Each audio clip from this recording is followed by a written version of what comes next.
Here's a YouTube show full of fun facts you need to know. Carl rings the bell and the members show to the GMP morning show. Featured guests will come and they will blow your mind. The audience will do so in kind. A little vanity mixed with some insanity on the morning show with GMP. Good morning, Portugal, and I'd like to welcome you to another fantastic day. Hey, you gumpers.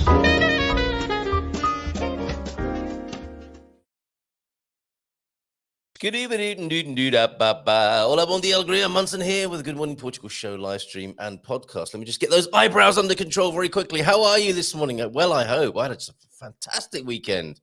A lovely road trip to Lisbon after the show on Friday. Of course, the weekend begins for me, if at all possible. And we headed towards Lisbon for the weekend. You may have seen our live stream from Herdade de Mayo, which was great fun with Bobby. On Saturday morning, very exciting to be there south of the river where we stayed on the Herdade. Two Herdades, from one Herdade to another. There's probably a dad joke. There's a dad joke in Herdade. No prizes for that, but come on, let's get working on that this morning. Herdade de Mayo, and stayed at the wonderful Herdade de Aroeira, where we first lived actually in Portugal 5 years ago. And you know what they say? The best mirror is an old friend, right? You know, when you see someone you haven't seen for 10, 20, 30, maybe even 40 years, you know how much you've changed yourself in relation to that person. And I think places are the same, and it was incredible to go to Herdade de Aroeira, to go south of the river, to go to the Almada Forum, to see the mermaid with the big boobies. It's a true story, that. I'm not making it up. In fact, I've got a picture of her somewhere. It seems to be a mermaid done in the style of Marilyn Monroe, who meets you and greets you. And she certainly seemed to be pleased to see us when we arrived at the Almada Forum. We don't have many shops here in San Martino de Porto. We've got a few, but it's nothing like the throbbing metropolis, of course. Even not just north of the river in the main part of Lisbon, but south of the river. It's very vibrant as well in Almada. And we went to the Almada Forum. Let me see if I can show you. I know I got your attention with, or some of you anyway, by talking about this lovely lady who I'm about to show on the screen. And here she is now. This is what happens when you turn up at the Almada Forum. It was a lovely twinkly night ahead of the... Weird, said one person, I think, who I sent it to. Not that I sent it to that many people, but I just thought a few people might like to see this with her finned hands. Is that what you'd call those?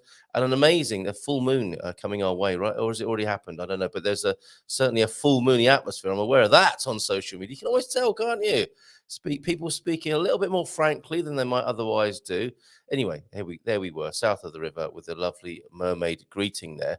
Now, what you don't get to see from that picture is she's actually about 20 feet tall. So she's quite imposing and impressive as you approach the shopping centre. And we had a great time there on Friday night. Then we went back there. Kids wanted to go back there. Yes, I know. What is it? You know, we're in the 21st century, decades, centuries, millennia of human civilization. And what do? We go and spend the afternoon in a shopping centre. I know. What's that sound? No. Nope. Yes, that one. Anyway, how was your weekend? Do let me know. It'd be lovely to hear. I've already had a few replies to my tudo bem in the on my screen there. So do let me know how you are and what you've been up to this weekend. It was great fun. We got back at a reasonable time last night, early enough to go to Mercadona and, strangely enough, get a bifana from a Spanish supermarket here in Portugal. It's funny, isn't it? Again, there you go. After all these years of human evolution, that's what you do. Well, that's what I did anyway. I don't want to be dragging anyone else into that predicament. Ian Turner, Coach Turner, is here. Bon dia, Gumpers. Hope you all had an amazing weekend. We were child wrangling, as we will be today. The joys of being grandparents. What a life you live. Did you imagine that your retirement might be a little bit more peaceful than that, Coach Turner? Madeira last week, and the video is up of Coach Turner's footage if you want to watch that on the YouTube channel. We've got a few goodies, actually, on the YouTube channel that you might not know about. Even though we were away for the weekend, we have been busy posting and publishing. And let me go to... Oh, Tony's on there. Live Q&A. Exit the Matrix. Oh no, that's not Tony. Sorry, I'm getting my Tonys mixed up. That's a different Tony. I thought that was our very own Tony Bryant. But no, that's a different Tony. Forgive me. No, forget that. Forget what I just said. Doesn't matter.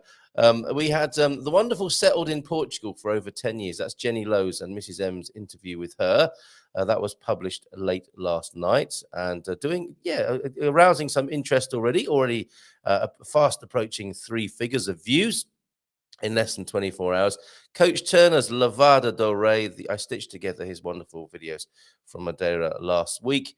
So you'll be able to see those as well as the Portugal Immigrant Network kind of video flyer there. We'll be doing more on that in the coming weeks and months. And I think as well, a little idea over the weekend. Excuse me. I just looked at a bottle of wine and started to cough. That's tonight. And our show now, yes, Disheartening. Oh, that's today's show as well. Just hold on, just ticking the box to monetize that. If you got in early, you won't have seen any adverts. That's quite nice, isn't it? There you go. The early bird does not catch the advertising worm, as it turns out. Yeah. So what else have we got for you? Hello, America. This is Portugal. We tried to do that on Sunday morning, yesterday morning at 1:00 Portugal time. John and Yoko style from the sofa of our Airbnb. Thank you to Dr. Anna, who was our Airbnb host. I'll be writing more about staying at Arawa. Actually, I'm going to do a blog about that, benefits of staying south of the river there. And yes, we had a very nice little Airbnb, and we were on the sofa at 1 a.m. Well, we were on the sofa from about 9 that evening, thinking to ourselves, only 4 hours to go until we broadcast. And then sadly, the laptop battery gave out. At about, 30 or 40 minutes into that. And there was nothing I could do about it. I've just had the battery and I think some of the circuitry replaced on that because I used the charger. I think there may be something wrong with the charging because I used the charger. And I told you one morning, I think, when I was sat here in this very seat and sparks started to come out of the power supply of the laptop. I had it fixed and it's gone again. And it crashed the show at about 1:40. Yesterday morning, but it was nice to have a conversation with a few people who turned up, so that's available as well. Mrs. M talking about pillows, feather pillows. Tonight we can look forward to the Gaton Vinho Verde. That's coming up this evening. Got a picture of that. There you go. Live tasting and conversation. That, of course, is what happens on once a month on the first Monday of the month. We have a live tasting and conversation with Garvo, the great Garvo. He and I will be tasting that wine. Bring whatever you've got. Don't worry if you can't get that. Maybe get a Vinho Verde to taste. And I was thinking, first Monday of March, it's going to be nice and warm and sunny and spring-like. It's actually quite rainy. So instead of celebrating the hot weather with a Vinho Verde, we're going to be not drowning our sorrows. That's a bad approach to alcohol, isn't it? We're going to be drinking Vinho Verde anyway at around 8:00 this evening. Before that, not everyone's cup of tea, moving from wine to tea, but not everybody's cup of tea. It is the Life and Death Cafe. This is not a webinar or a show. This is an online discussion and support circle, the work I'm doing with Mama Bear McGowan, Care and Share and Care Portugal. First session tonight between 7 and 8 before the wine club, funnily enough. So if you want to talk about life and death and the big issues and share, open. It's not one to watch and make comments about in the chat. It's one to get involved in it, and it will be facilitated by Mama Bear McGowan, who joins us for what is kind of like a monthly death cafe where people go there and put the ooh into boo. But we'll be doing that in a closed session where people can open up a little bit more if they want to, as part of our offering here as a part of the Good Morning Portugal and ever expanding Good Morning Portugal community. So there you go. That's what's been published recently and what's to come tonight. So maybe see you for the wine club, if not the Life and Death Cafe. Leslie's in as well. Antonio F, Tabitha, João de Norte, of course. How are you, John? Portugal's son is in. See you soon, mate. Owen's in. Fantastic, Owen. I'm really enjoying the cut of your posting jib on Facebook. Well worth being a friend of Owen's on Facebook. He posts some beautiful and inspirational things on Facebook. Let's go back to where we began with the Bon Dia Gumpers from Coach Turner. James Holley, of course, joining us at 9 and addressing this. Well, he's doing gratitude part 2, which is connected to the rather dismal show theme I've suggested, which is people getting a little bit disheartened about coming to Portugal. What with CEF and now the housing policy stuff, and possibly this idea that, foreigners, a bit of foreigner bashing, I think, as Bobby put it in the last couple of weeks. Let's address that. Let's not avoid it. We're not going to just be straight up Portugal Pollyannas about it all. And neither are we going to go all gloom and doom. We'll strike a balance, as we tend to do here in the Good Morning Portugal community. God's Score Tip of the day then from the Coach Turner. We all have minor injuries. So, yes, I've got a paper cut or something similar on my finger this morning. It's okay. I'll get over it. We all have minor injuries. Yeah, I like a creaky knee. I can hear my knees when I come up and down the stairs. I think that's the sort of thing Coach Turner is talking about. We all have minor injuries sometimes, and recovering from those as quickly as possible is important to keep healthy. Rest, ice, compression, and elevation is the mantra, RICE for short, the acronym there, if you want to give those little injuries the best and quickest possible attention. But I guess some of these things can't be rushed, can they? Which, of course, is what the R is in RICE. So rest, ice, compression, and elevation. Get your feet up. Take the weight off, as we say back in the UK. Thank you for that, Coach Turner. At least, anyway, it is for pulls and strains. Who doesn't like a pull and strain first thing in the morning? We'll look at these in turn this week, starting with rest. It's key not to aggravate an injury. So resting the relevant muscles is crucial. Maybe if you had a great weekend, you might want to rest your love muscle this morning. Anyway, I don't think that's what he's talking about. Good morning, all. Sorry if you just spat your tea or coffee.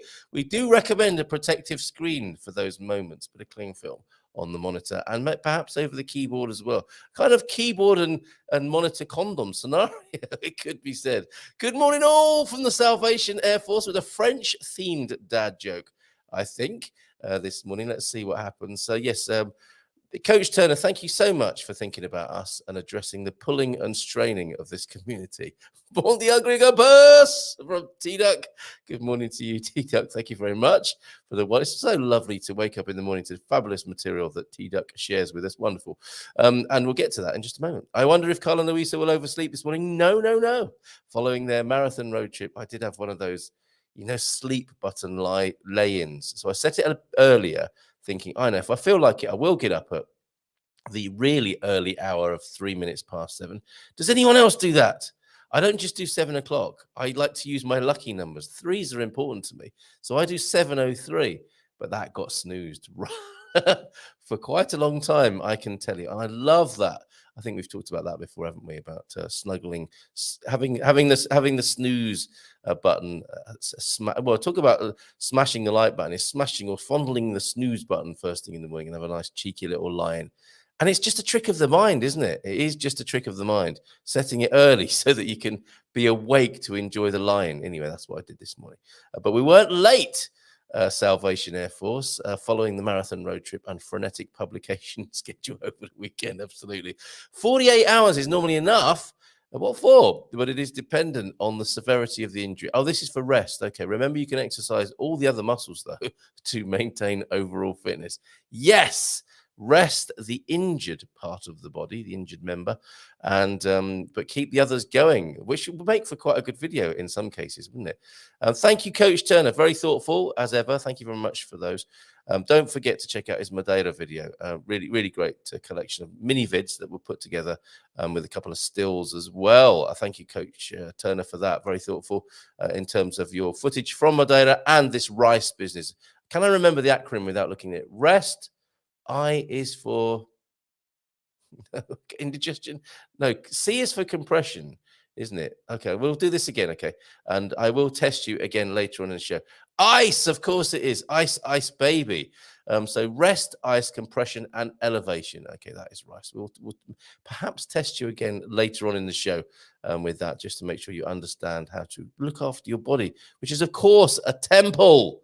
Hopefully not one of those crumbling ones in the Vietnamese jungle, covered in undergrowth and in a state of disrepair. Okay, I can report that Carlos not overslept this morning, but that does not mean he's awake. Well said.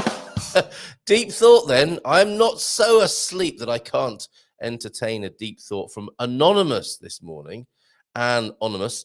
If people had to spell something correctly before being allowed to criticize it, the internet would be a far more peaceful place. So true.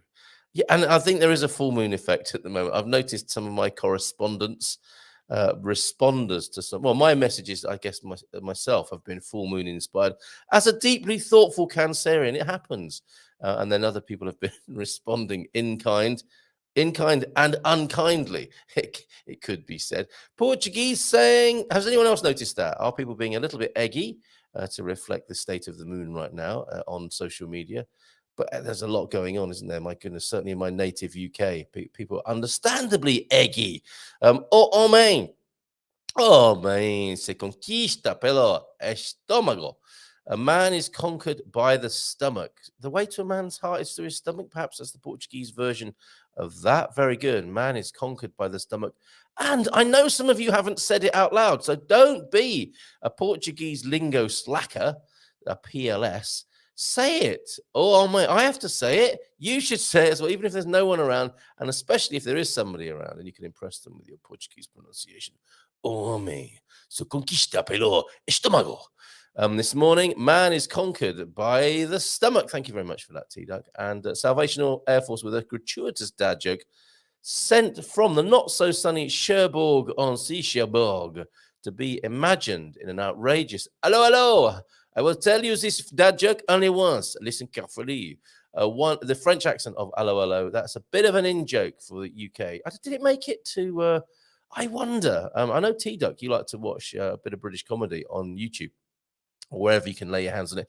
Did you ever see hello, hello?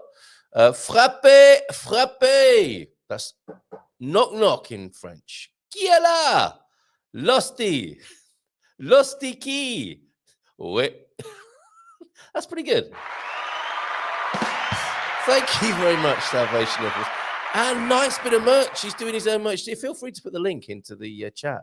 Or send if you'll allow me to post it, I'll gladly do that. Bit of merch inspired by the Good Morning Portugal mug is Salvation Air Force with his own mug. Unless it's an elaborate joke of some sort. That's legit, isn't it? Your mug. I've just a little bit sleepy this morning, so I'm not entirely sure, but it looked very nice to me. Salvation Air Force. Who knew? Oh, has anyone else received their Good Morning Portugal mug? Talking about that, thank you, Steve, for your picture of your received mug. Where's that gone then? Oh, I thought I'd posted that up over the weekend. Anyway, Steve, thank you very much. Steve M, who was having a... Oh, this is part of it. This is before we were so rudely interrupted by the laptop battery on Sunday morning, Saturday evening for our North American friends. This is what was going on in Steve's house, who also has a Portugal mug. So thank you, Steve. And please, anyone else who's received their Portugal mug through the post so that we can make sure that's fully tested and we'll start marketing those one more time. Look at that. Red Blend Portugal and a Caloyo. I've not seen that here in Portugal, actually. And I do like the Nuri, whatever that is. Isn't all that packaging really nice there? And I hope you enjoyed your Vinho Tinto there, Steve. Thank you very much for sending that in to me on Saturday night, just before we were unceremoniously dumped out of the virtual Good Morning Portugal studio on tour south of the river in Lisbon.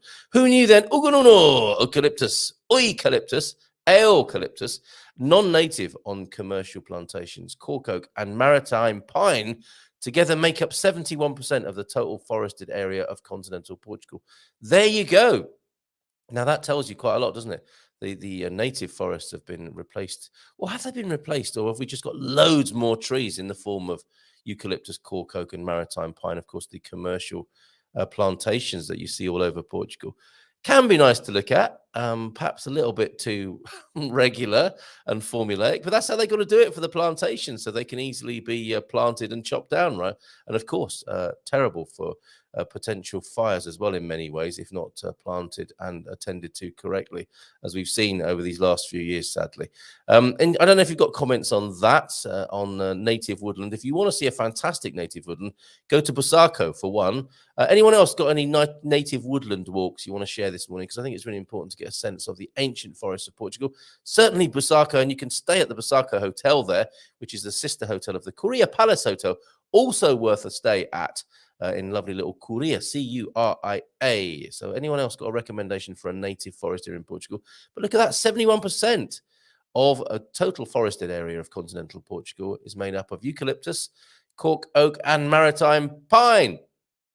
These are followed then by the holm oak, the stone pine, and other oak trees, and the sweet chestnut, respectively. Thank you very much for that. That's some good ugununu action there about Portugal. Dad jokes, I'll save those for later when I'm in the company of the banana slug, what a beautiful banana slug, James Holley, the Fraser of the Good Morning Portugal show community. PT Country Bear Marcus, how you doing?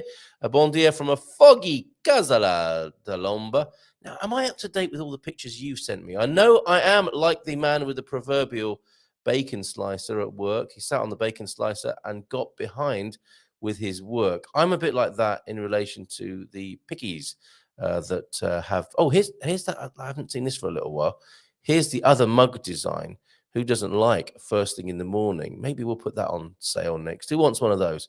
And but I'm just seeing if I've got any more Casa de Lomba or Central Portugal pictures that Marcus and Bill might have sent in. Don't think I do. Can we have one for this morning, please, Marcus or Bill? That'd be great. I'm sure it's looking very picturesque this morning. Good morning to you. Fin semana fantástico. Obrigado, James. Had a great weekend. And thank you, James, for that.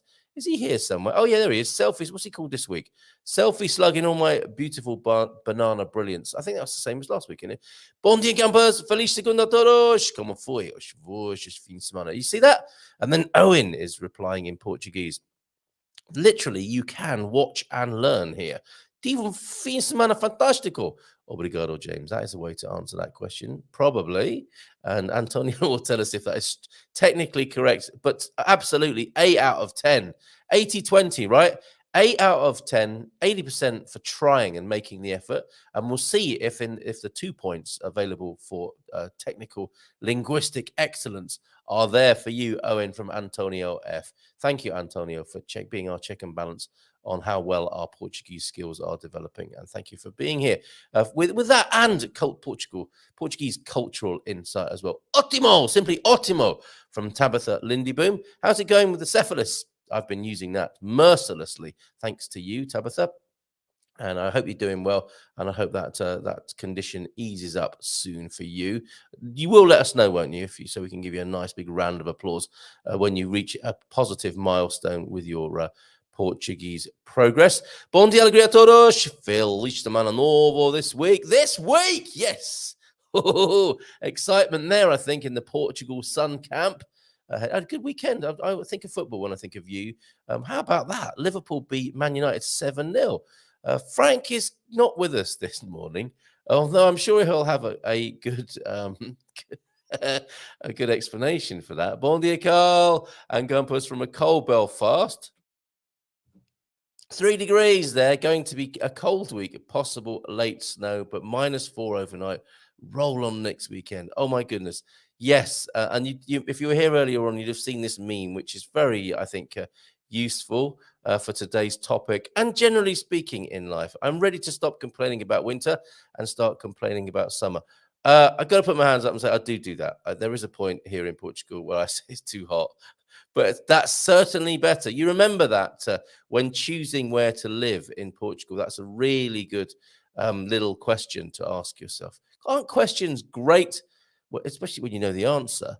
Or if it stimulates a nice little positive thought process or gives you some creativity, it puts you in a creative frame of mind. But when coming to Portugal, a great question is, do you want to spend your time warming up or do you want to spend your time cooling down? I think I prefer cooling down, even though I do complain when it gets too hot. But I'm British. I'm allowed to complain. I think it says that in Latin on the passport. Is it, do not hinder the progress of His Majesty's subject, Carl Munson, and let him complain freely about the weather. I think that's what it says in a British passport. And so looking forward to seeing you, Portugal Sun. This is great news. And what did you have a big this weekend? Oh, you had a big packing weekend, taking 3 boxes over to begin our move. How about that? Very wise to be bringing stuff with you on the flight. It is in many ways the most cost-effective way to do that. If you haven't got much stuff, that is. Antonio F., the aforementioned Bom dia e boa semana a todos. Thank you. Muito obrigado. Tudo bem? Como estás, Antonio, amigo? Wow, it is foggy this morning, says Pete. There are 2 mountain ranges out there somewhere, unless that is a euphemism of some sort, some duvet lifting action going on in central Portugal. Bom dia alegria from João do Norte as well. And rain, full stop. Mechanic, full stop. Oh, this is like a telegram coming in, isn't it? Rain, stop. Mechanic, stop. Frango com migras, stop. Dutch series, Aresh. What does that mean? Oh, this was the weekend. Food shopping, friends, EDP bill, unpacked another box after 10 months. Well, that's going well then, isn't it? And that's that condition, isn't it? Where you're opening boxes thinking, why did we even bring this? It got packed, years ago. We brought it all the way to Portugal probably at great cost or effort. And we didn't open it. We clearly don't need it. But there it is. The what will be in there? The spiralizer. Thank God. Antonio F. There might be snowfall in Serra da Estrela till tomorrow. Is this a song, a Portuguese folk song? Could be, couldn't it? Yeah, I think it's cold enough for snow here in Portugal, isn't it? Thank you for that update, Antonio. And from Mati, bom dia, todos, por segunda. Muito chuva de Pombal. So very rainy in Pombal. Getting the weather coming in from all over the world this morning. Thank you very much. A mixture of walking with my walking group yesterday. That's probably best. Rather than walking with the Formula One group or vice versa. But yes, of course, I'm walking with the walking group yesterday. And a bit of DIY shopping, chilled laters to watch the next husting for the is it the FM or the PM? SNP in Scotland. Okay, so a bit of Scottish politics there in the afternoon. I hope that didn't spoil your day there, Leslie. And good morning to you. Hola, bon dia as well to Baddy. How are you doing, Baddy? Sorry to hear about your car. Oh, no. So do you need any help with that? Anyone got a nice motor? Are you looking for a motor, Baddy, to buy at the moment? After the shock of that last one. Hope you're well, Baddy. Thought of you when I saw the Saya cheese in the supermarket. Is that bad to see some cheese and think of somebody? Is there anyone else who thinks of other people when they see cheese in a supermarket, or is it just me? The Quakers run a death cafe. I'm a bit upset about the past tense of this. The Quakers run a death cafe in Norwich, Norfolk, UK. Well, we'll be doing that tonight. Not a show, not a webinar. It is participatory. If you want to grasp that nettle and put the ooh in taboo, just drop me a message, 913-590-303. And join us, please join us at 8 for the Good Morning Portugal. Well, it's now in our group on Facebook is called Food, Wine and Good Times. And it is the continuation of the Good Morning Portugal Wine Club. We'll be tasting a Vinho Verde this evening. Whether it's raining or not, we'll get our shorts and Hawaiian shirts on, and we'll pretend it's summer. Sipping on Vinho Verde, crispy and slightly acidic in a nice, fresh, green wine sort of way. Bon dia, clear and bright at the moment. Meant to be pants later. Okay? I need to explain this one probably, don't I? Andy, it's not that Andy will be putting his trousers on later on. When he says pants, that is a British expression for not very good. Or that might be a description of his pants, warm, damp, and windy. Yeah, actually, knowing Andy, that's more like it. His pants will be put on later, and they are likely to be warm, damp, and windy. I lost the thread. You're in good company. Is there still a gardening show? No, we don't have a gardening show anymore, but we do have the occasional gardening-flavored morning show. Okay, Matty, guess it won't be this week. First minute of the month. No, you missed the memo there. That is resting for the time being, but we do have more and more gardening input in the morning show. Okay, nice one, Pete. Pete conversing with you, Matty, in a bit of Portuguese there. Oh yes, and I fell. Okay, rice. Bring the rice. The rest, ice, compression, and elevation for Leslie, please. I fell and felt a bit bruised. Lol, survived. Oh, when you're out with your walking group. Sorry to hear that, but you're in the right place to get some help with that this morning. Oh my goodness, it's 9:01. We're still going through the comments, and James might be getting quite cross, waiting for us. But let me just say good morning to people I haven't. We'll come back to you in some detail later. But Jim is here, Emma's here. Oh, Emma, bon dia to you. Who else? Sarah. Good morning to you as well. And sorry if I've missed anybody, but we will come to you in due course, because now we need to play the music that swells our heart and possibly other parts of the body, depending on exactly how much you like our regular Frasier of the Good Morning Portugal show community. He is, of course, the Banana Slug. You know him as the Banana Slug. He is James Holley, and he'll be with us after this.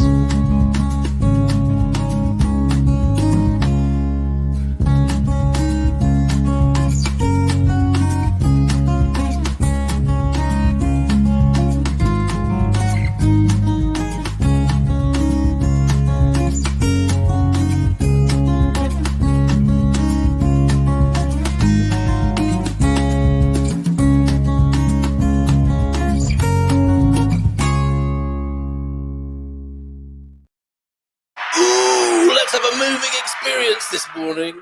How are you, James? You might want to unmute. Come on. I'm not going to do subtitles for you. You're going to have to unmute. Come on, James. You can do this. What Hey, happened? James. How are you? You just missed my perfect Portuguese. It's always the way, isn't it? All my best material, all my best Portuguese is done when the mute button is present. How are you? Come on. Why is it sometimes muted and sometimes not? I'll just have to look at it every time now. Don't talk to me about technical difficulties, James. I have to run that gauntlet every morning here. And you just don't know, do you? You really don't know when that's going to happen. Zoom is the worst culprit, of course. And even after what feels like hundreds of years of talking to people in little boxes on computers, we still can't get that right. Thank goodness you're here and unmuted. Tudo bem? Estou bem, obrigado. E vós? Muito bem, obrigado. Muito bem. A fantastic weekend. A little road trip. And you know you've packed a lot in, don't you? When you've only been away for what, 2.5 days, but it feels like a week. And that's how it was. It was, came in and the house looked different. You know, when that happens, something's happened to you, hasn't it, psychologically, with all that you've been through. We had a fantastic time. So yes, a lovely weekend. I don't ask James, do I, if he's had a good weekend? I just ask him how he is generally. James, it was a weekend, by the way. Really? When was that? Yeah, it was the last 2 days have been a weekend, mate.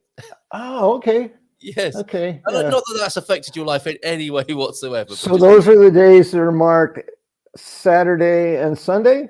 Well, they are the confusing days, aren't they? And when you come to Portugal, yeah. In America, Saturday and Sunday, the two S's. Sábado y domingo. Yeah, okay. Isn't it confusing when you move to Portugal? And then there are 2 new days marked up at S and S, aren't they? We have got Segunda. Oh, we've got 3 beginning with S, haven't we?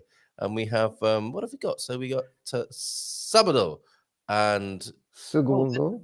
Okay, so why have I got Quinta? Oh, sexta, sábado. Oh, sexta. Okay, Friday, Saturday, instead of Saturday, Sunday, of course. A little bit confusing. And I do like that about Portugal. I do like the fact that this is the second day of the week, of course, isn't it? Because of the Catholic past and the religious connection, or the deep religiosity of the country, of course. The second day of the week, not the first day of the week. In your industrial cultures, religion and spirituality first here. Yes, or first day of the work week, but either way, I think most, I don't know, I'm just familiar with the calendar from the United States and now in Europe. My experience of the calendar is it always starts with Sunday and ends on Saturday. Is that right? Yeah, when you look at a calendar, it's always that way. So it didn't bother me that Monday was Segunda.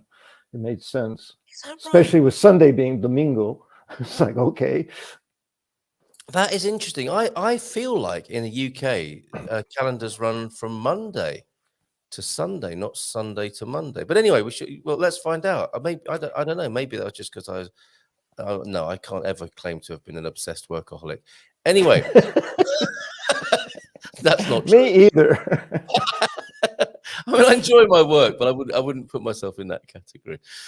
James, I think we're doing appreciation, gratitude, part 2 this morning, aren't we? Because sometimes once we get talking, we don't actually cover the content advertised, and we feel obliged to do that, and so we should, I think.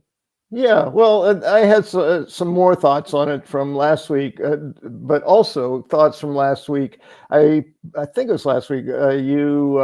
Someone had posted the Lao Tzu quote: "Health is the greatest possession, contentment is the greatest treasure, confidence is the greatest friend, and non-being is the greatest joy."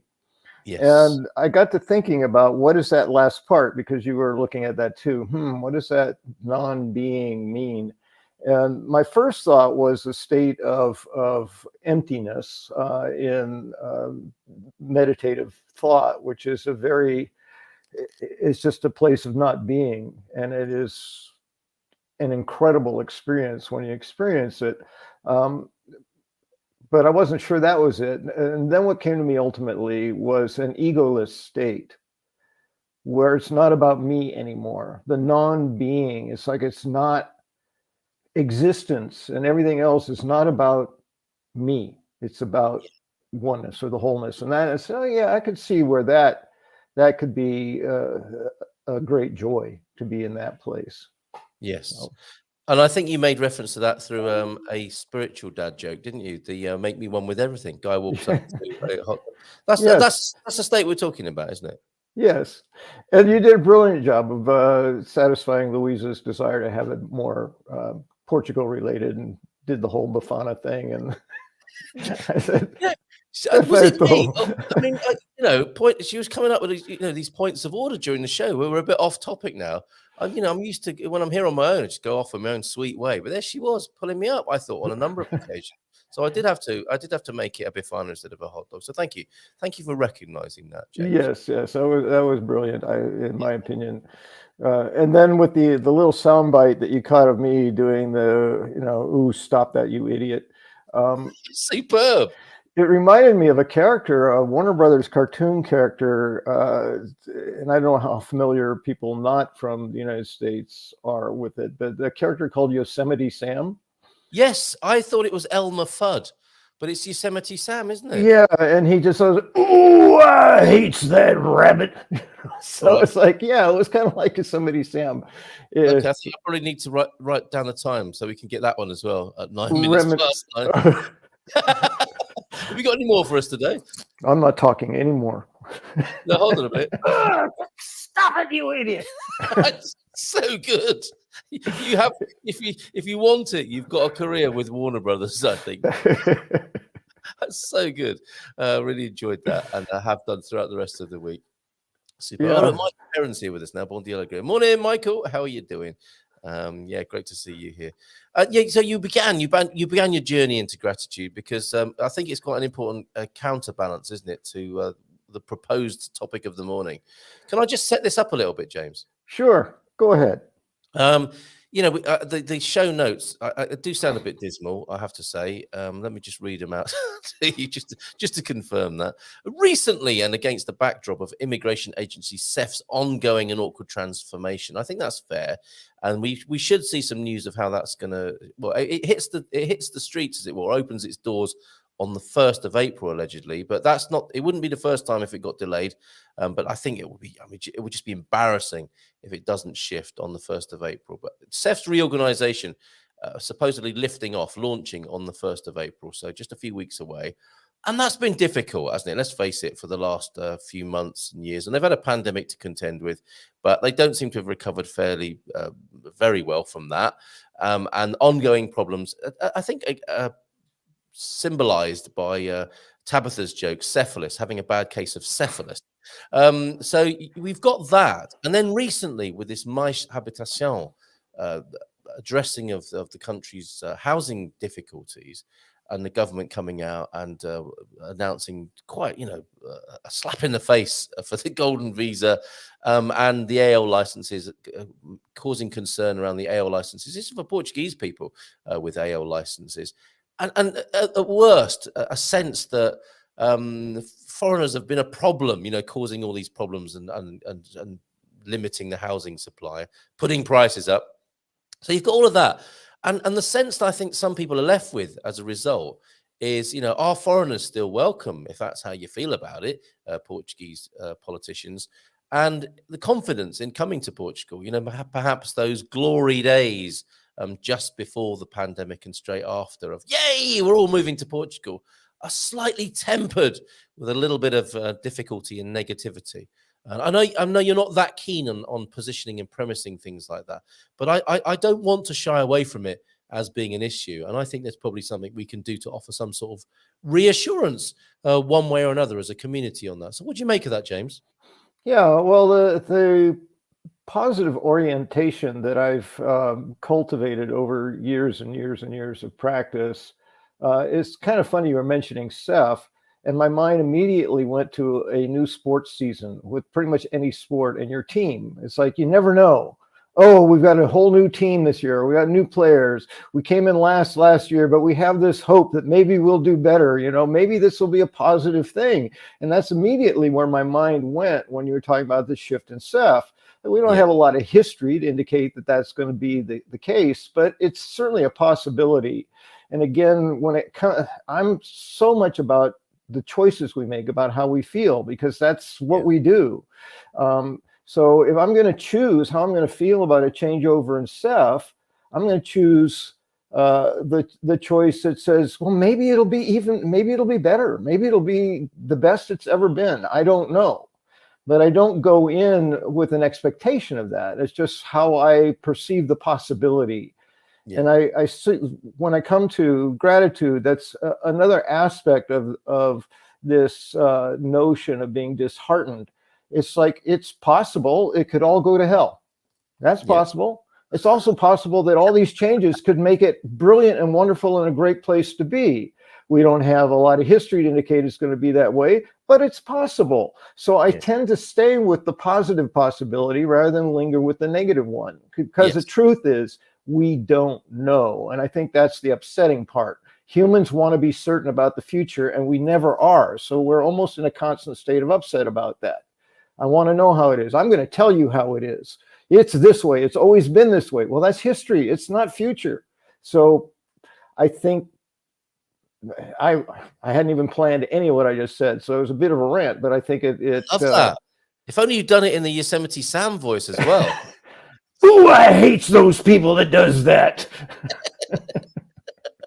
No, you're spot on. You're spot on. And there's I suppose another way, or another part of this is like you say, human beings don't like tension, do they? They don't like unresolution. I mean, that's us. I'm talking about us. I'm talking about me. I'm not judging other people. I just think that's a comment on the human condition, is that we're not keen on uncertainty. It's an unsettling feeling. And we also know that great creativity comes from uncertainty. If you can bear it, wonderful things happen, don't they? And it's the difference, I guess, between bad stress and good stress, and that's another way of looking at it. Well, stress is stress, but how I experience it makes a difference. In ultimately, I think my long-term health is better if I'm remaining on the positive side of things. Yes, that's right. That's right. And it's also an ever-changing thing, isn't it? You can't do stress management such that you'll never experience stress anymore. That's a fool's approach to stress management, isn't it? To read the book so that you'll never experience stress anymore. Like you say, notice, choose, act. It's like seeing what causes the stress and choosing how you deal with it might be a way of paraphrasing, the golden rule that I know you live by. And it's, there's no right or wrong way with these things, but there is, I think, what works and what is balanced and what gives us joy and happiness, if that is indeed. Because I suppose that's what we might be deciding here. Is that, okay, fair enough. We have our response to these things, but what is the end game? What is the result we're looking for? Are we looking specifically to move to Portugal? But generally speaking, are we about living a life of joy and peace and fun? And it's worth remembering that, isn't it? It's worth remembering our uber intentions, because I'm sure if your job in life, or if your outlook on life is to have a miserable time, there's quite a lot of material around to help with that. Yeah, and there are ways of thinking that can help with that. And the key is not avoiding or wishing the bad stuff away. The key is, can I find love, joy, and peace while that stuff is going on? Yes. Can I create that for myself? Because I don't have control over that. I have control over me. And that goes to this notion of the billing for the show. It was really the word disheartened. That it just took me to a really sad place. And I said, oh, that's not the billing I want on this show. Is that I'm going to read this and go, oh, yeah, disheartened. So I got to thinking about the word, and what is it about the word that causes that reaction for me if I'm not being mindful about it? And it went to the notion of hope, because to be disappointed is different than to be disheartened. They're related. They're both related to not getting what you thought you were going to get, something along that line. But to be disappointed is, to me, it's a little more analytical. It's a little more brain oriented about, well, it was supposed to be A, B, and C, and it came out D, E, F, and that's not what I wanted. So I'm disappointed that I didn't get that result, is kind of how I translate disappointment. But disheartened is a lessening of one's hope. It's more in the soul. It's like, oh, and it's like, no, I don't want people to be disheartened. Again, that's my reaction. Yeah. It's not like there's anything wrong with being disheartened, and people often are. But for me, the impact I noticed in the word was the feeling was one of losing hope. And it wouldn't be inaccurate in terms of the framework that you described of all these changes and people's feelings about, I was really excited about going to Portugal, and now I'm not so sure. There is a disheartening element to that. What struck me, it went immediately to the conversation we had a couple of weeks ago. I think that it was with, maybe it was last week with Bob and Viv, about there's no such thing as the perfect place for everyone. It just doesn't exist. The perfect place for everyone is just a thought we have in our head. There's no reality to it. So the better question is, what's the best place for me? So when you then group people being disheartened about the moving to Portugal, about what's going on to Portugal, it's like, well, yeah, that's going to be true for some people. For some people who are here already, who have had it, and they're like, oh, it's brilliant. There's some people here going, I'm not so sure it's going to work out for me. It's individual. It's my experience of it that makes the difference, for me, obviously. If we can do something about making it less disheartening for others, great. But for me, that's personal work. That's about managing my expectations. That's about me having an attitude of possibility and exploration and adventure and curiosity, as opposed to a predetermined outcome. It will be this, and if it's not, I'm going to be disheartened or disappointed. It's like, well, maybe it'll be that, maybe it won't. Let's go find out. And I guess for people who haven't had that enlightening realization about how to manage one's mind, their life might be, it wouldn't matter if it was Portugal or somebody else or somewhere else, right? Because that if that's the mechanism of their thought processes, that it's likely to go that way anyway. Yes, and it's happened that way historically. Name the place that was the next best place to be, and the changes it went through and how that changed. Yes. And it will go on into the future. There will be new places that will have that same idea. Things will change, and it won't be the same as it was before. I think our resistance to change is related to our need for security, our need for the ability to predict the future. I think they're connected. We want some certainty, and that's how we feel safe. We feel safe if we think we know how it's going to be, but we never do. We never do. It may seem on the negative side, but it is the truth. I have talked with clients who get really stuck in certainty, and it's wreaking havoc on their relationship because they're always so absolutely certain about something that it's driving their partner crazy. And usually it's a negative outcome they're certain about. So they're anxious, and it just creates a lot of stress in the relationship. So I will say from time to time, nothing is certain. I don't know for a fact that I'm not going to walk out into that parking lot on my way home and get hit by a car. I don't know that. I assume that because I've never been hit by a car. My life, historically, it's never happened. So it's probably not likely to happen, but I don't know for certain it's not. I don't know for certain I'm going to wake up tomorrow morning. There's nothing in life is certain. And we cling on so desperately to this need to know that it then creates the suffering. That's the attachment and suffering part. So when we can accept that I know nothing about the future, I have some educated guesses about it, I have some historical experience that may indicate it in some way, but I don't have certainty. If I can live with that, then I can live a much freer, more peaceful life, because I'm not caught up in the need to know, and I don't know, I have to go find out, and I cannot find out, nobody's telling me, and it keeps changing on me. Yes. Like you just go crazy with it. You may have described some people's thought processes in recent times. So a couple of things then. And we'll return to this because we've got lots of lovely comments coming in, not just about the subject of being disheartened about moving to Portugal, but also about weekends, which is fascinating as well. Perfect. But a couple of I'm things. very curious about that concept. I want to know Yes, more. we'll teach you. We'll teach you what we know about weekends, given that you're so out of the habit now. One is about you could then have a new thought that being disheartened or complaining is a bad thing, so I'm not going to do it. And this is for me, very interestingly related to the plight of Prince Harry at the moment, who is venting his spleen, spilling his guts, and with renowned trauma expert Gabor Mate over the weekend, somebody who I greatly admire. This is Gabor Mate. And I see a lot of people in the British press like, oh, shut up, Prince Harry, give it a rest already. Stop it, you idiot. Here we hold on. Let me just stop it, you idiot. Okay. Somebody might even send him that, right? And it is a bit, it can feel a bit much, isn't it? But I mean, that's part of the game with him, is of course he wants publicity. It's a business as well.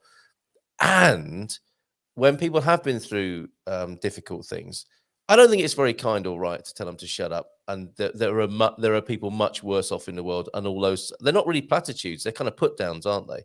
I think it's important at some point to own what you're feeling. And then what you're talking about comes after that, right? So we're not talking here about, oh, shut up moaning about Portugal. It's fine. It's like it's okay. It's fine to obviously have all the realizations, feelings, and thoughts that go on. Absolutely, yes. And that's your business, isn't it? Is to have people own this stuff and then to process it. And that's the next bit, isn't it? And that's what I'd like to say about our community. And that's what Mondays are all about. Is of course, these things will come up of feeling disheartened, disappointed, whatever, you name it, X, Y, and Z of all the human emotions, doubts, anxieties, concerns, fears, depressions, etc. And I'm delighted to say, thanks in great part to you and others here in this community, and it's what Mrs. M talks, if you look at her latest video with, her series of moving stories, she goes into this detail of, what it is, what it's like for people to move and talks deeply with people about what they went through. And importantly, like what you do, how to address that, how to reframe that, how to move from that dejection and despondency, perhaps into the attitude of gratitude, which I know you also want to talk about this morning. Yes. Well, the one thing that I wanted to say that then got me thinking about something related is we are rapidly becoming, if we haven't already become, a world culture of venting in public.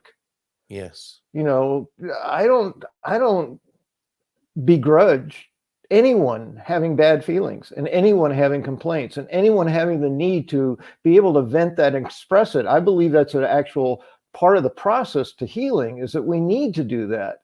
Yeah. But if we put that out to the public, then we're going to be subjected to public opinion about it. Yes. I mean, to me, the great place to do it is with someone you trust, individuals or a small group of friends or a therapist, and you vent and you get heard and you feel understood and you get a chance to process it and grow through it. If you're doing that on the media, you don't have the process. You just have the venting and the reaction to it, which oftentimes is, stop it, you idiot. James, I can't believe I didn't realize that. I've experienced that only last night. And you're absolutely right. I've never seen it quite in this way. I vent on Facebook, and someone responded to, I do all sorts of things on Facebook. I like to be right on my timeline. It's another human quality. Yes. It's my timeline, right? So I'll be right on it. And woe betide anyone who challenges that. And someone did last night. Someone put on one of my posts, yawn, boring. You're a much better. You should stick to being a light-hearted radio show host and leave the political, social, and something else punditry. I was like really punched in the gut by that when I read it. How dare they? This is my timeline. I'll say what they want. But you're absolutely right. It is my timeline, but it is in the public, isn't it? So why wouldn't they step in, especially if they've had a bad day or something like that, or just have been waiting for the chance to kick my butt? They would take it, wouldn't they? And okay. So this is a recent phenomenon, really, isn't it? Because we haven't had the chance to do this in quite the scale that you're highlighting there. Yeah, yeah, absolutely. And what it's become is a culture of reaction. I'm Yeah. reacting to what's happening to me. I'm going to put it out right now.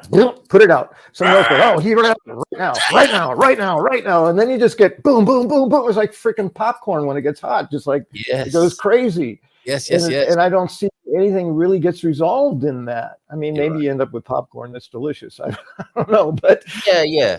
You're right. And you can get to feel the shallow glory of being righter than somebody else until they come back again because you which check. is all ego. Again, to me, fundamental, the foundation of any sane, healthy society is one in which people have thoroughly learned to manage their ego. Yeah. Otherwise, it's just contention, argument, polarization, right, wrong, good, bad. There's just no resolution in those polarized positions. So we Yes. need to get ego in check. I don't need to be right. I just want to be heard. I want someone to hear my opinion so they can consider it, and Yes. maybe they have a different idea about it. And if I just reject it outright because it's not mine, so it has to be wrong, then no solution is ever going to be found. We need to settle down and listen. And we can still say, well, I don't get it. I don't see it working that way, but I understand how you might, Settle something along down. that line. James, I As felt a better when you just said settle down. There you go. Maybe we'll replace that with, instead of stop it, you idiot, with a nice mindful, now settle, breathe, and settle. Because I'm guessing you haven't started that many therapy sessions with "Stop It, You Idiot." No. Although it reminds me, Bob Newhart, a great comedian, American comedian from years ago, has a shtick he does, and it's on YouTube. See, Because he often plays a character yes, of a therapist, and I think it's just called "Stop It." it is. So It's a yeah, brilliant yeah. way of work, isn't it? Yeah. To me, it's like, well, I guess my job is done, because that's basically therapy. Yes. Just stop it. But Just that's the choice part, right? You notice, I yeah. have a fear of being buried alive in a box. So he says, oh, well, stop it. Just stop it. Really? I've just paid you $80 for that. That's right. Should I write this down? It's just 2 words. Yes. It's brilliant. It's a great little shtick, and we've given some of it away. But there is some truth to that. And that's the choose part of the notice, choose, act. So again, that model can be applied to virtually everything that we're trying to do in our process of that life well lived that we talked about a couple weeks ago, or 3, I don't know how many weeks, but everything that we've been talking about is connected, and gratitude is a part of that. And last week we talked about more the notion of gratitude, the less pragmatic aspects of it. And I find sometimes when people say, "Ooh, here's the 3 solutions to such and such," and then they give me 3 lofty, ethereal concepts, like, that's no solution. That just confuses me more. I want something like, do this, do that, do this. And what's the practicality of it? So that's why I felt compelled, not compelled, but inspired to talk about gratitude again, which is, how do we get to that state? And the first thing I always say, not that I don't know what people think, but this is not my 100% every minute of everyday life. This is when I notice, then I make a choice, and then I act. It's what I call when I wake up. I know I've been sleeping because I just woke up, right? It's like, oh, I've been sleeping. I didn't even notice. So now that I notice, what choice do I make? And to me, that process is one of the perfect word, practice. It's practice. And gratitude is one for me that was easy to practice, because I could, rather than catching myself complaining, I could make a habit of it. I could say, okay, in the morning when I wake up, before I have any, well, maybe I'm going to have thoughts, but as soon as I am aware that I can choose my thoughts, I'm going to look at what I'm grateful for. So upon waking, I say, what am I grateful for? And the key there is to not become rote, not to just say the words, but to feel them, and to believe them, to know they're true. So, I always start with, I'm grateful I'm breathing. I'm grateful for my breath. And that could become very rote. I'm grateful for my breath. I'm grateful for my life. I'm grateful for this. I'm grateful for this. I'm grateful for this. Okay, I'm done. I did my Yeah, my okay. gratitude. Now I can get up. Yeah, Yes. that's not going to get you there. So what are you truly grateful for? And when I do that, maybe adding the truly in there in my thoughts, I become aware that yes, my breath is the single most important thing to all of life that well, I guess all life breathes in some way, but in my life, if I wasn't breathing, I'd be dead. Yes. Right. So I am truly grateful I'm breathing. It's like, oh, and then I'll take an intentional breath to remind myself how great that feels and to put me in that place. And then I go from there. What else am I grateful for? What else am I grateful for? And I do literally, well, not literally, okay, 90% of the time, I do that every morning upon waking. Is I start with this gratitude. It's kind of like a morning prayer for me. People who are religious, I think it accomplishes a very similar thing, is that we go to a place where we are calm and at peace and feel safe and secure in that moment. And for me, gratitude is always the key to peace for me. And then the Yes. other time of the day I do it is before I fall asleep. People say count sheep, it'll help you fall asleep.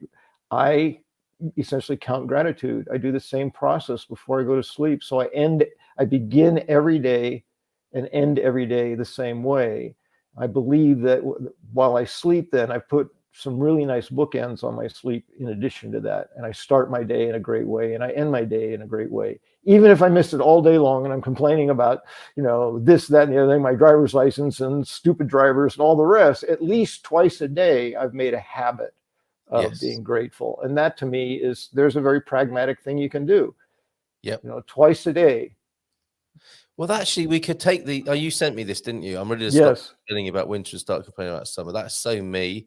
And it's lovely, isn't it, actually, in many ways, because as soon as you catch yourself complaining, we can have a little chuckle, can't we? There I go again. And I can reframe that. I can notice, choose, and act, and I can think about something I'm grateful for, and that will change my state. Jim's saying he likes the idea of crafting the mood for the day. That's a lovely idea.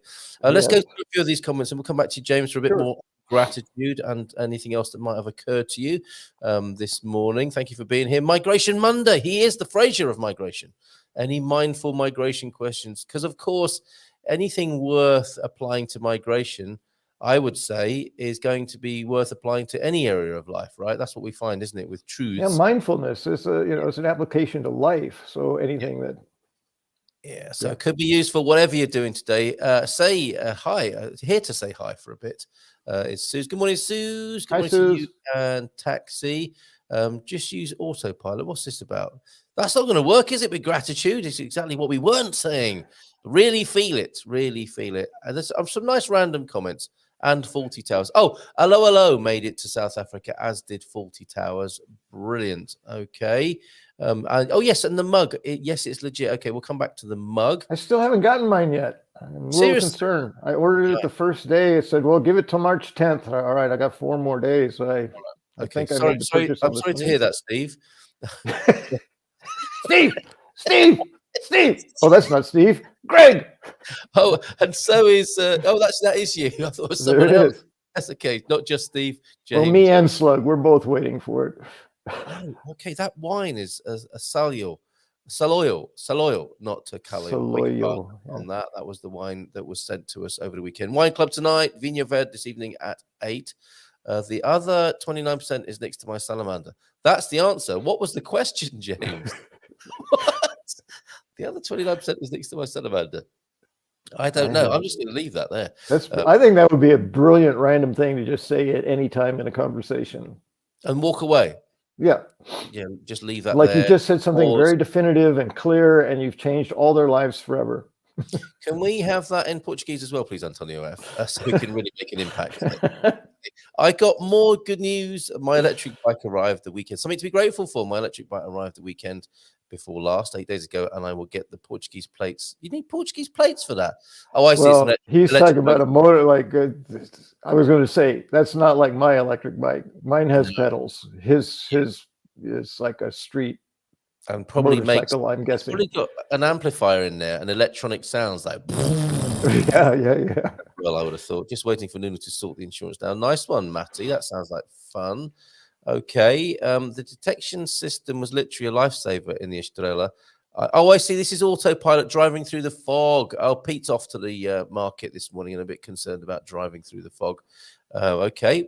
So what happens when you go backwards through the comments, Carl? It is. Well, actually, I am going kind of forward here. Okay. Maybe Tesla will design a system for going through the comments one of these days, and it'll There make you it go. easier. But would you trust the Tesla to take you through the foggy hills of central Portugal, James, on autopilot? Maybe eventually, but I'm also aware that nothing is certain. I'm also aware I tend to be positive. So I don't know. I think I would need to check it, be dipping my toe in the water rather than just jumping right in. I wouldn't go, oh, full on fog. Let's use that autopilot. See what happens. Let other I don't people think I'd be quite that adventurous. Yeah, let others test it. A bit like let's pause for a moment and remember people who tried all those mushrooms and vegetables before we had to, right? People did that for us, didn't they? Yeah, and you see, I think this is an argument for intelligence. Is the smarter cavemen said, "Hey, Fred, try that flower." That's right. And then they watched him for a day or two, and then, okay, he's good. All right, we can eat that one.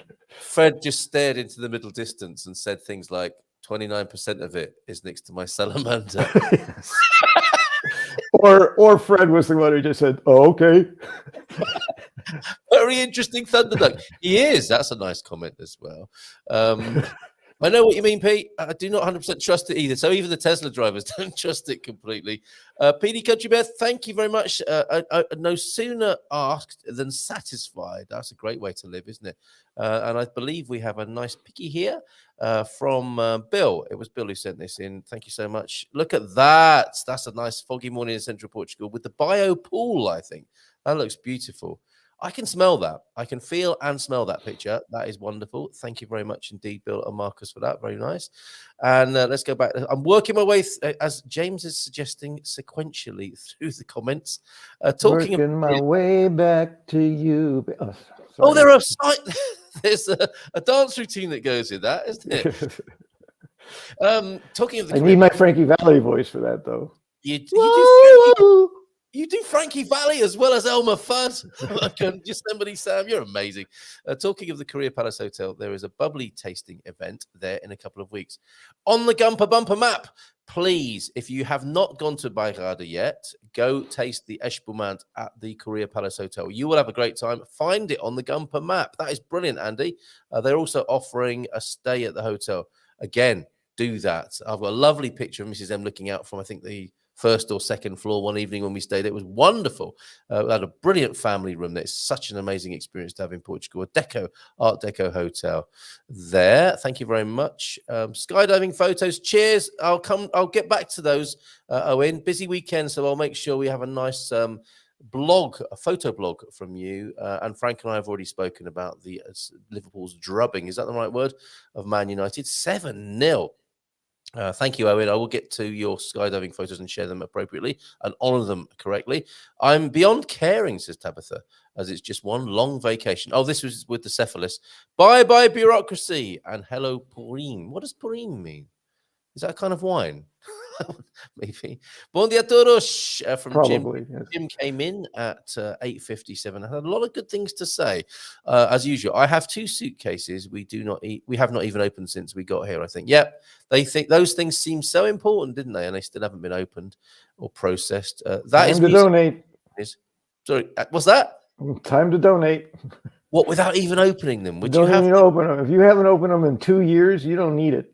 And just give them away sealed up. Do one of those Amazon pallet sale things. Just here, you can have the suitcase. Best offer gets it. Wow, that is music to Canadian ears. Snow, preparing snowboard now, says Tabitha. Yep, snow here in Portugal, very likely at the moment. Yes, anyone selling an automatic, reliable preferably. Yes, fair play. Any suggestions? Cheers, Baddie. Yeah, anyone got a nice car for sale for Baddie? She deserves a really nice and reliable car. Most automatics, says Matty, would be Tesla. It even has. All right. Vegans and Tesla owners, they just got to keep telling you, haven't they? I sent my own contribution of skydiving competition vids. I think I'll play that short vid, and then for more skydiving, beautiful photos, we'll stick those up on the website. The guy makes the bullseye landing. So that will be a motif and symbol of today. You can go away visualizing yourself landing on the bullseye, full of gratitude. That's what we'll do today. Bon dia from Emma. It's hoofing down here in the Algarve. I love the sound of the rain on the caravan roof. That will remind people of many pleasant holidays and some unpleasant ones as well, I suspect. Get the playing cards out. It's raining again on our caravan holiday.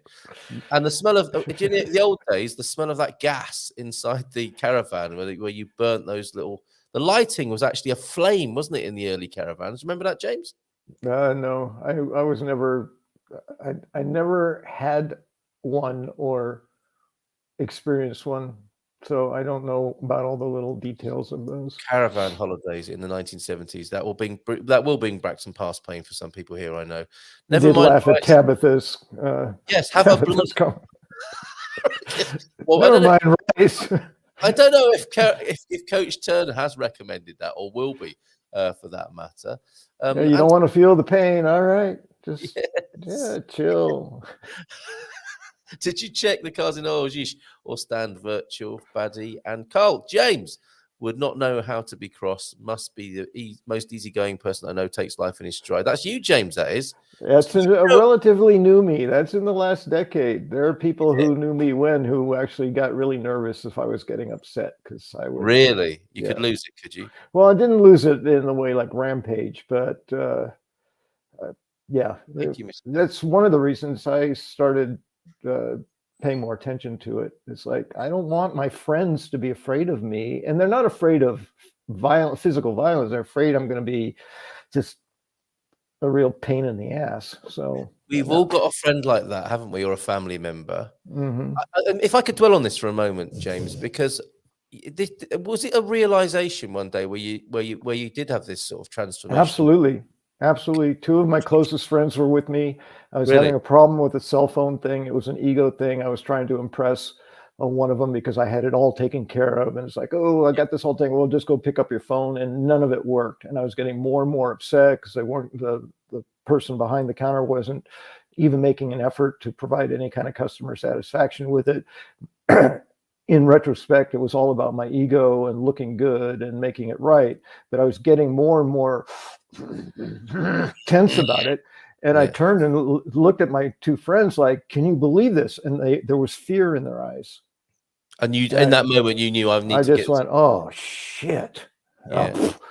What am I doing? And I had to breathe. And I made an apology to the person behind the counter. And I hadn't been mean. I just had been rough. An asshole.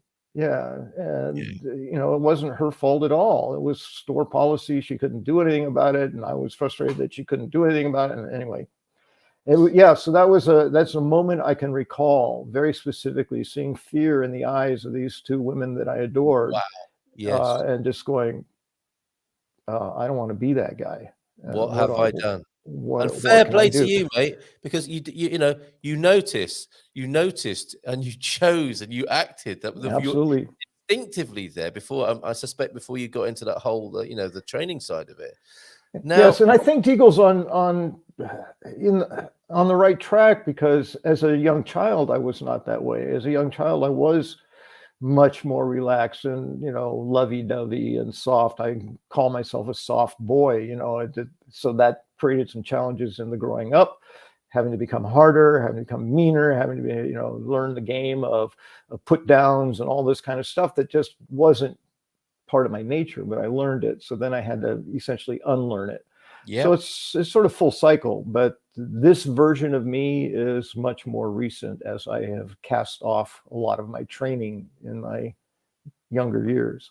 But fair play to you, mate. You chose it. You really chose it, didn't you? It's definitely been a conscious thing, yes. Yeah, and for anyone in that process, and people will be, won't they? Like, yeah, I am seeing fear in my friends' or family's eyes.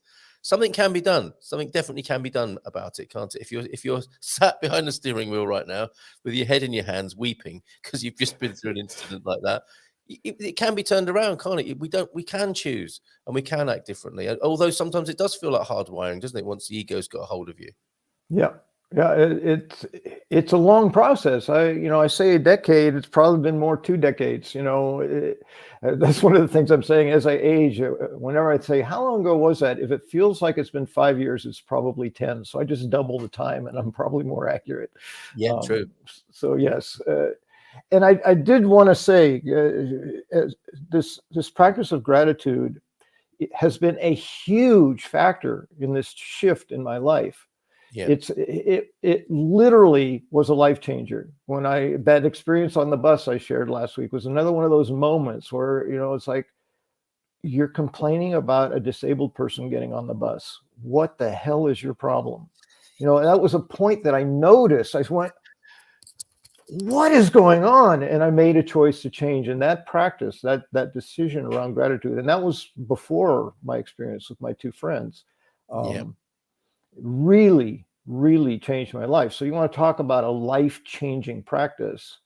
Yes. For me, it's as simple, which doesn't mean easy, as remembering to be grateful and choosing gratitude, getting into the practice, the habit of finding gratitude and catching yourself when you're complaining so that you can then refocus on the things you're grateful for.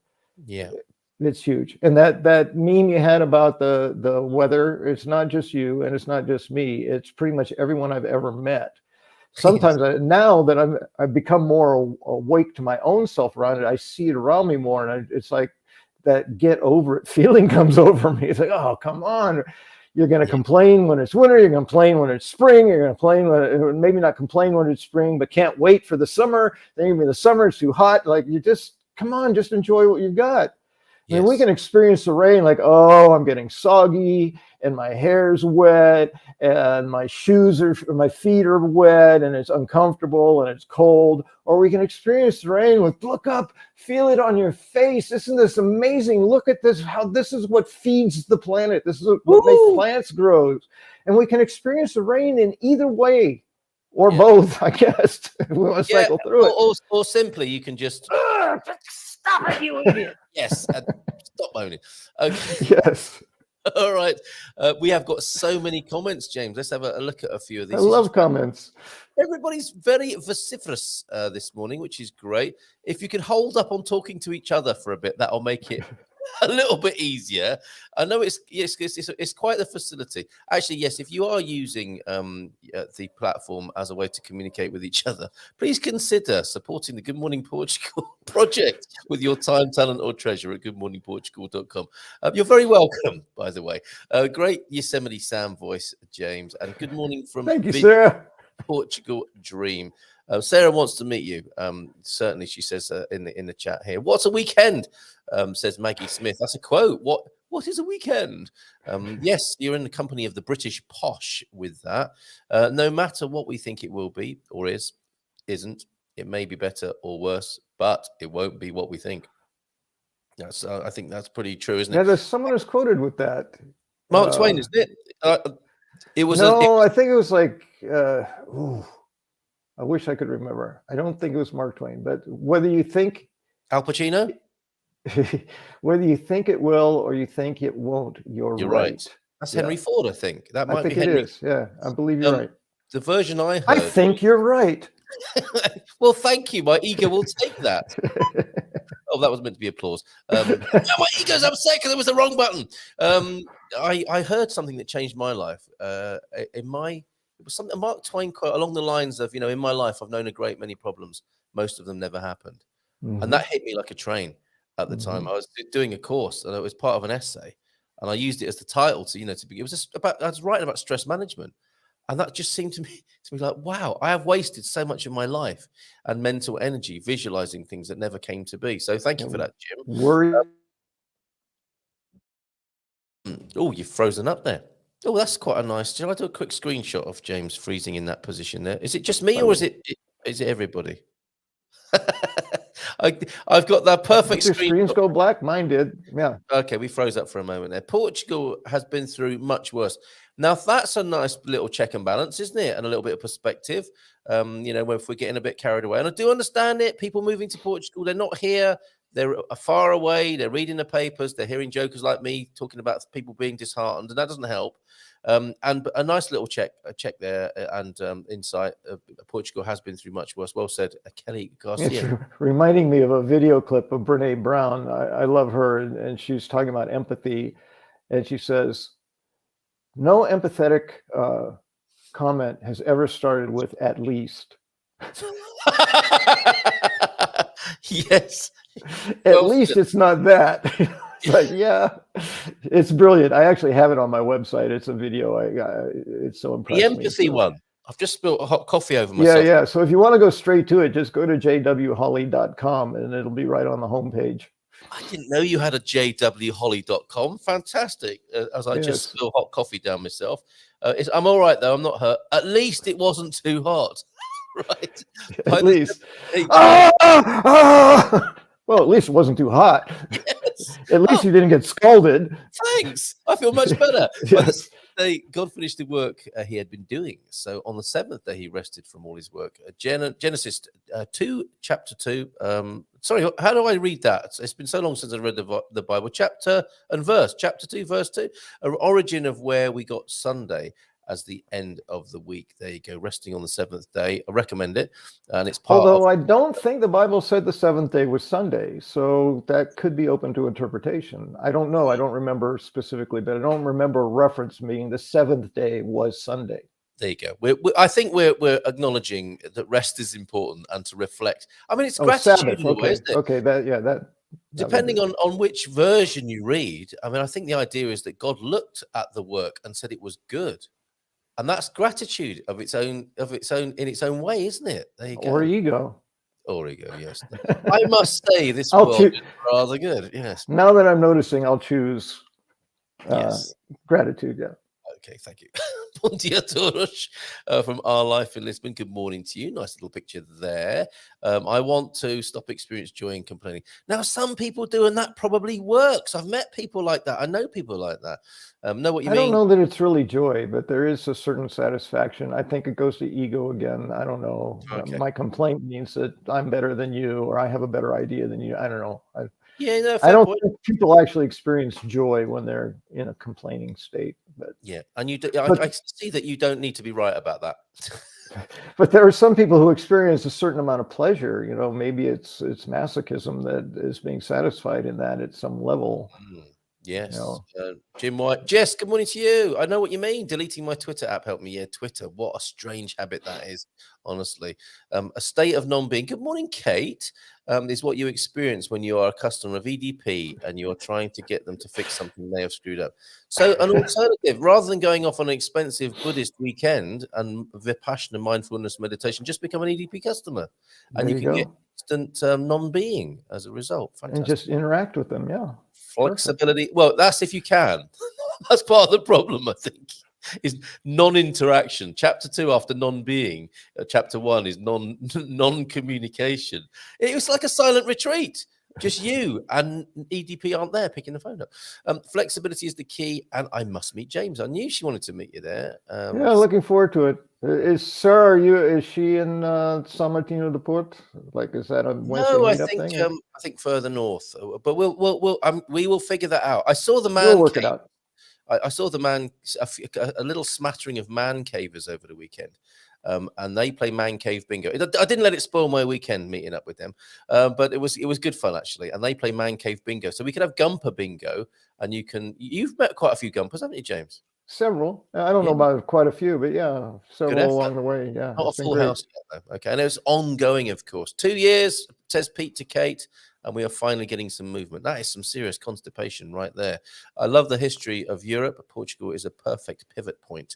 Perfect pivot point. That is Portugal. Love that alliteration. Seeing so much. There you go. And we'll add another P. Pedro. On complaining. When we complain about something, just kind of complain about complaining. When we complain about something, where do you feel it in your body? Oh, good idea, Jim. Good insight. Do we feel better or worse? And is that the feeling we want to cultivate in ourselves or others? Boom! Nice one. On the North American calendar. About noticing. Yes. Brilliant. Nice on the North American calendar, Saturday, Sabbath is the 7th day. Thank you very much. It's like Family, it's like a family. Children feel safe with parents, guardians, but meet a partner, but then feel nervous about starting a new chapter in life. So much we worry about the unknown. Indeed, all these moments in life, and many more. I mean, I think things have got a bit more complicated. Many more things to worry about now. And it's not just our relationships. I think we tend to, it's probably when things persist, certain characteristics persist. I do the caveman DNA things, like how does it contribute to our survival? And I think anticipating bad things helped us survive. Yes. Because if we were wrong, if it didn't happen, we survived. If it did happen, we were more prepared. So we were more likely to survive. I think it probably goes down to that. It's deep in our DNA to complain and to notice what's wrong. Yes. But it doesn't necessarily create. I don't think the caveman was particularly consumed with the idea of optimizing every moment of their experience. They were basically survival. But there's a lot to be said for living in the moment and Yeah. what survival brings in that regard, right? Compared Yes. to Prince Harry sat, in a webinar with Gabor Mate, they didn't have the same existential threats going on.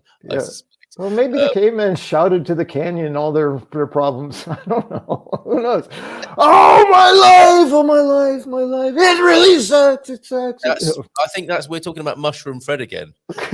He didn't last long. Yes. he got eaten by a saber-toothed tiger after shouting in the canyon.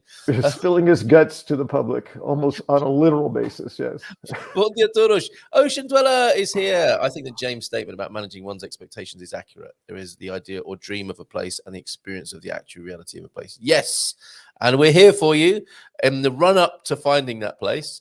And once you're here in that place, we are here as a very supportive community. I think you'll agree. There are a number of people who reach out and add insight and value here. And I'm so pleased and grateful. That's one of my gratitudes this morning, is that we have this wonderful community and that we do talk about these things and address them, I think, in what is a helpful and inspiring way. Stay open and curious. There you go. That's good advice, isn't it? After you've coped with your expectations being dashed, perhaps. Good to come back to the openness and the curiousness. What do you call, James, by the way, someone whose favorite day is Monday? This sounds like a dad joke riddle. Go on then. Do you want to do it in the traditional way? What do you call someone whose favorite day is Monday, James? I don't know, Carl. What do you call someone whose favorite day is Monday? Retired. Got it. I knew it was coming. I knew it was a setup. You could hear it doing its shoelaces up, couldn't you? I could hear the slapping foreheads. Key to contentment. Oh, we'll get that little jingle as well. Don't worry. Attitude of gratitude. I like that. That's the key to contentment. I don't know who this Facebook user FU is this morning. We haven't got a video from you, Barandi, as far as I'm aware. But thank you, mate, though, for all your other correspondence and your contributions to the Gumper map as well. Look at this. Kate and Pete going at it about EDP. Their treatment of customers is appalling, and they're so dominant in this energy market that they don't give a toss. My goodness, she's mad. The Portuguese have it right. Calma. That's the first comment, and then that comes in straight after. You can't get better value than that on a Monday morning. Selling stuff on FB Marketplace. Rant from Suze.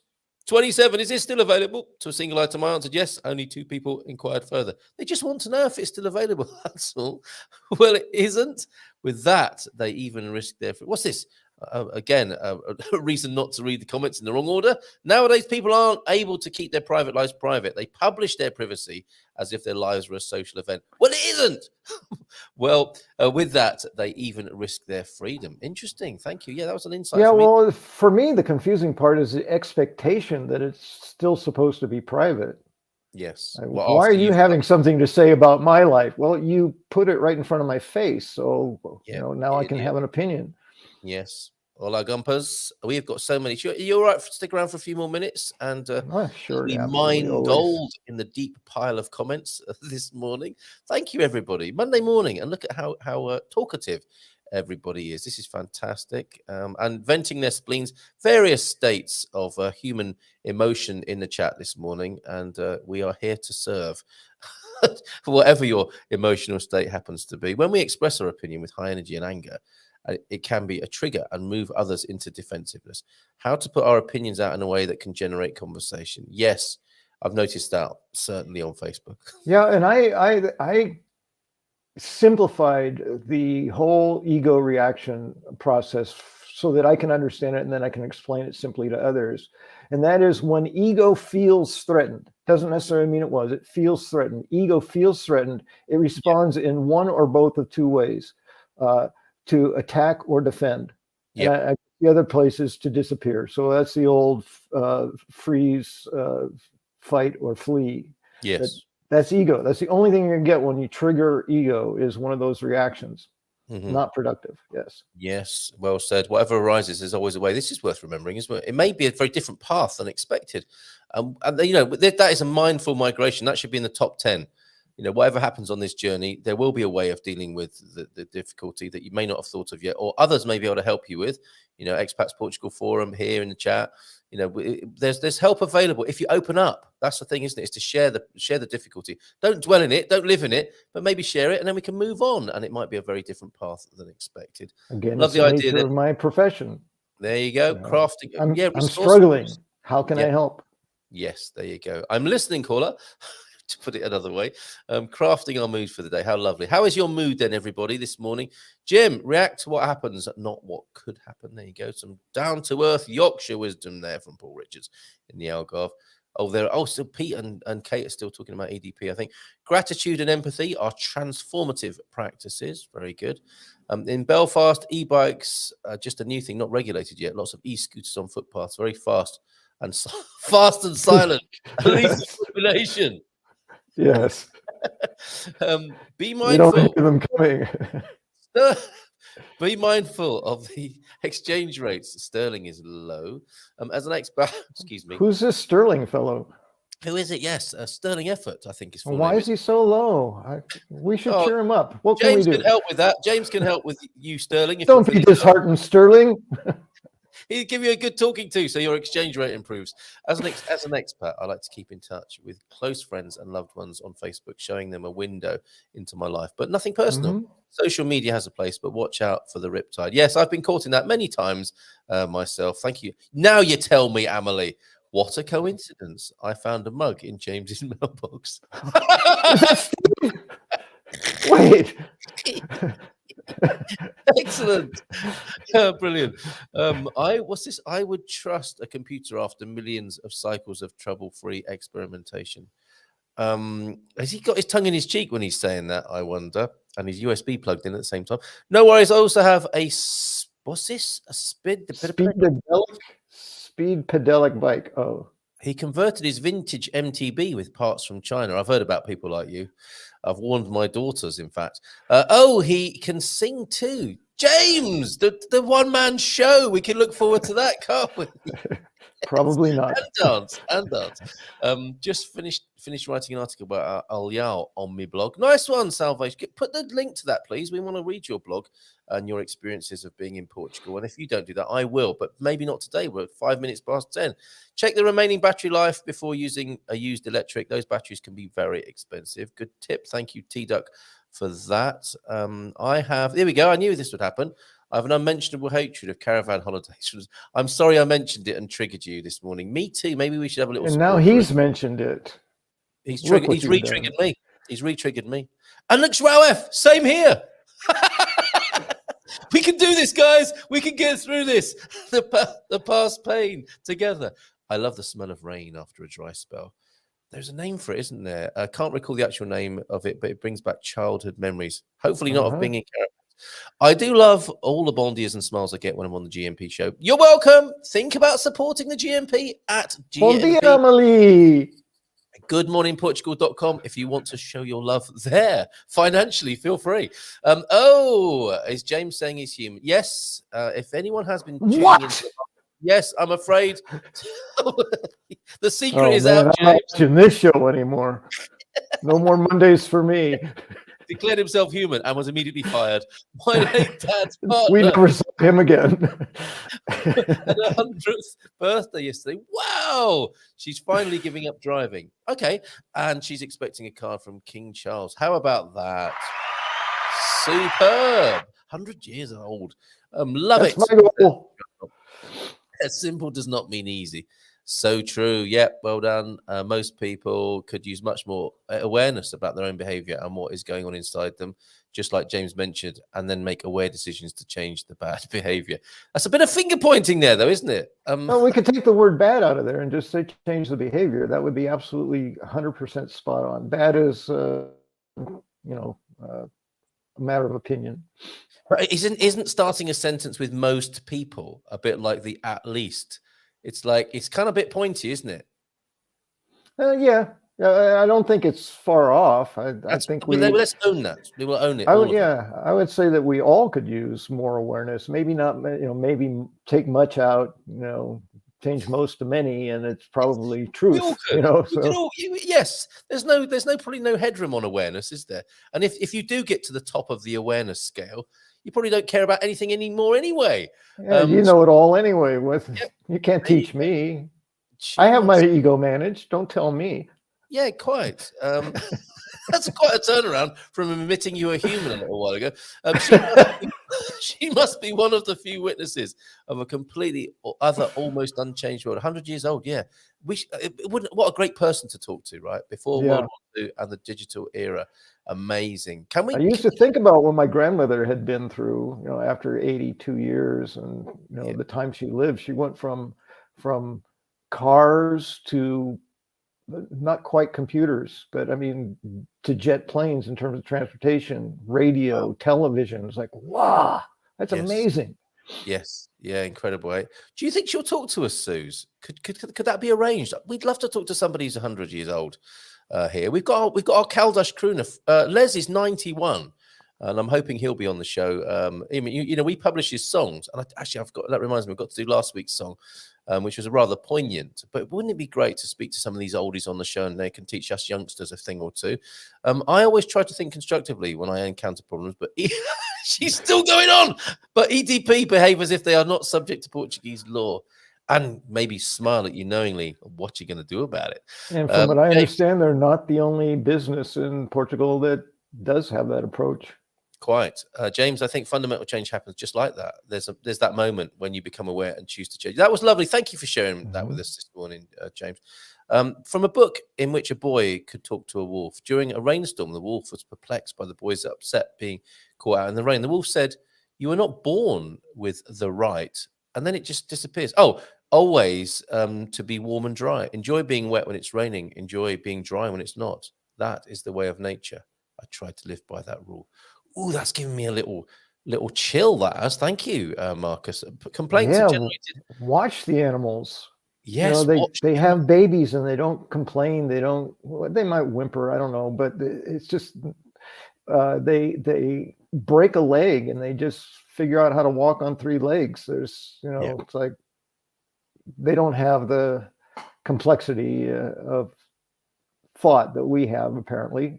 It's self-consciousness, isn't it? We have self-consciousness which helps us be grateful and moan and become and complain. Yeah, absolutely. Yeah. Viana de Castelo there for Sarah. So a little bit for your northern trip, James, when you go on tour with your all singing, all dancing impersonation show, make sure you stop off at Viana de Castelo. Zen and the Art of CTTQs, a forthcoming book. Looks perfect. Like the show today is up as my 4-legged friends get uneasy and want to get their morning walkies. Yes, of course. And that's the animals as well. When they need to go, they need to go. And if you don't take them out, they will. Always be warm and dry. Oh, no. Okay, that's the wolf talking to the boy there. Thank you for that. Okay, Joao F's going to step in, I think, and help Kathleen.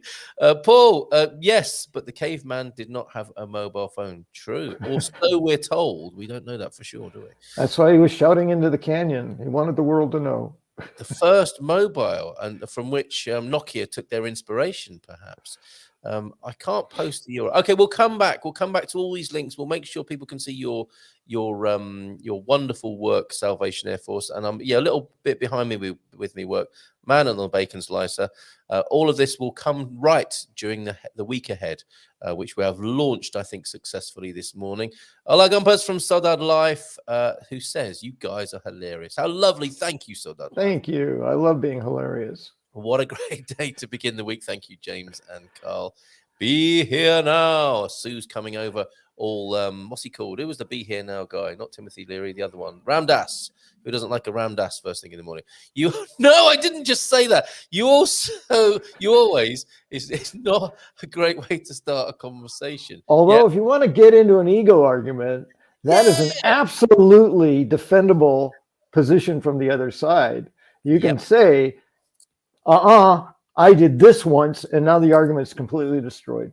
Yeah. So always is a difficult position to maintain. Yes. Is this a solution for the dogs going out? Indoor plumbing? I don't know. Or what did the Romans ever do for us? What is that the answer to? My mum is 102. Okay, we have a new feature, I think. Well done, Joao's mum. And how about, would she send us a message? Advice to youngsters, us people in our 50s and 60s. Those really young 70-year-olds, man, those whippersnappers.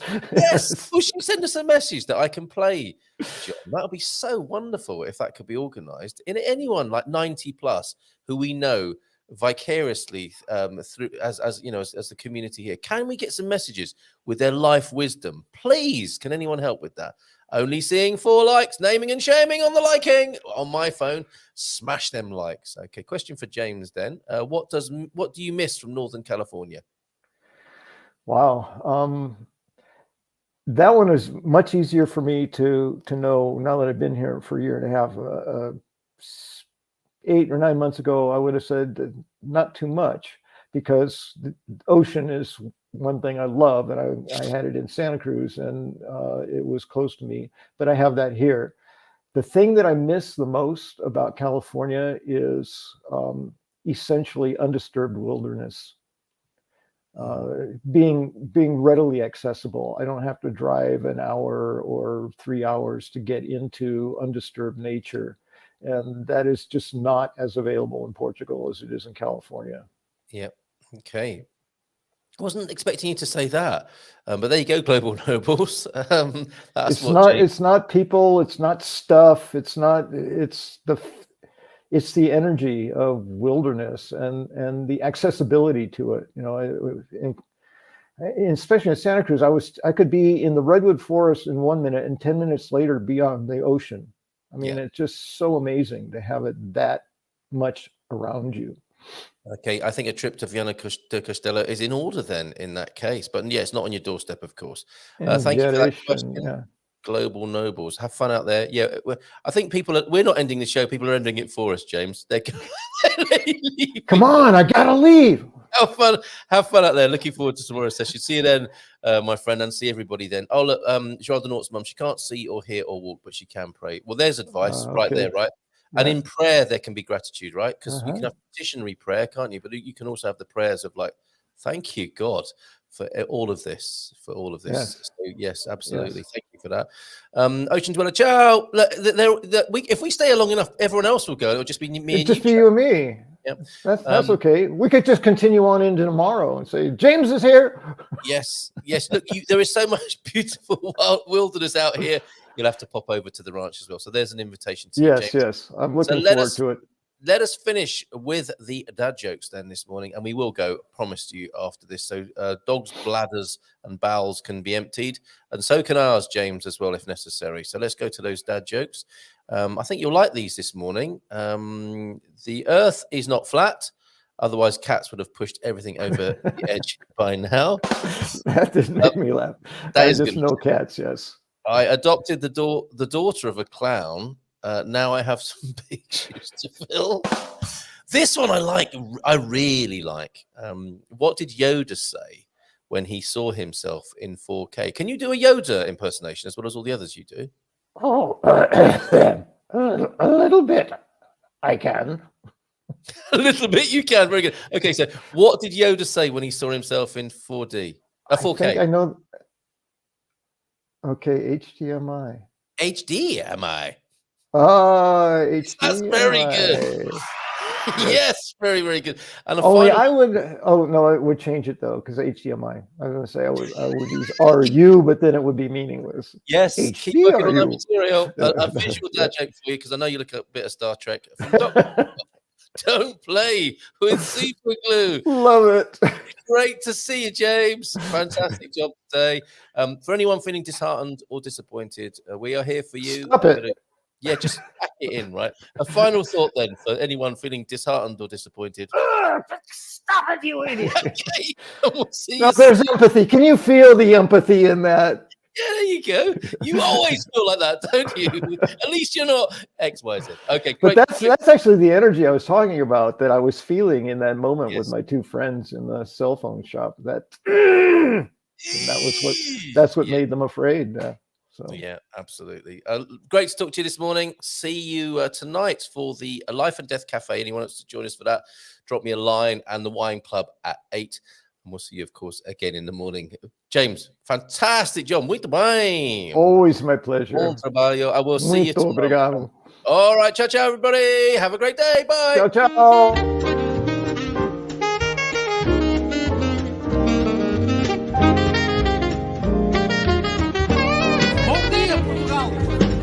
In Portugal, there's a YouTube show full of fun facts you need to know. Carl rings the bell and the members show to the GMP morning show.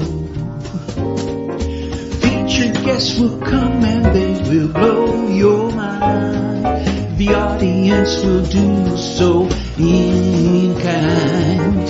The little vanity mixed with some insanity on the morning show with GMP. Good morning, Portugal, and I'd like to welcome you to another fantastic day. Hey, Gumpers.